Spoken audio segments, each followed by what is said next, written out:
watching the Seafood News Weekly video brought to you by Urner Barry.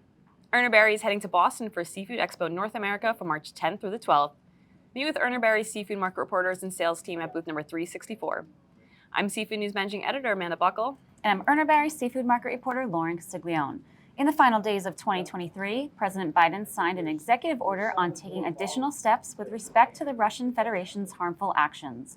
The U.S. had already banned imports of Russian seafood, but the latest executive order closed a loophole that allowed Russian-caught seafood processed in China to enter the country. The government gave U.S. importers a deadline of February 21st to bring in any Russian-origin seafood that was already under contract or written agreement prior to December 22. Now, importers have an extension until May 31st to bring in Russian-origin products. Products must have been loaded onto a vessel at port by February 20th and have been in a contract in place prior to the executive order on December 22, 2023. Products will be allowed to enter the country through 12:01 Eastern Standard Time on May 31st, 2024. In other news, the National Fisheries Institute announced the formation of the NFI Sushi Council this week, made up of harvesters, processors, and distributors and end users at retail and food service. The council will develop and distribute food safety guidance tailored to sushi's specialized supply chain. A working group combining industry, government, and academia has formed under the council's direction to detail hazards and needed control measures.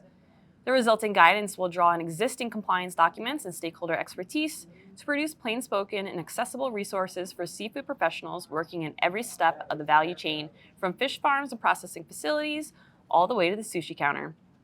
NFI Sushi Council's Executive Committee will host a panel at Seafood Expo North America in Boston on March 11th at 2:45 to discuss U.S. sushi market dynamics and the Council's food safety mission.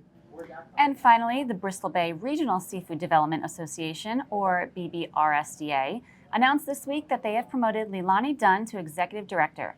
Dunn joined BBRSDA in March of 2020 as their new head of marketing. This year, she's already launched a reset to the organization's marketing program, and now she'll be replacing Andy Wink, who departed as Executive Director in December after 6 years with BBRSDA. Dunn said in a statement that she's looking forward to strengthening Bristol Bay's brand value and sees a lot of opportunity for Bristol Bay to shine. Congrats, Leilani. Subscribe to our channel below, and don't forget to head over to seafoodnews.com or visit the Seafood tab in Comtel for a comprehensive look at the latest market and industry news. And you can also listen to the Seafood News podcast when it's released on SoundCloud and Apple Podcasts on Mondays. Thanks for watching, and you Be well.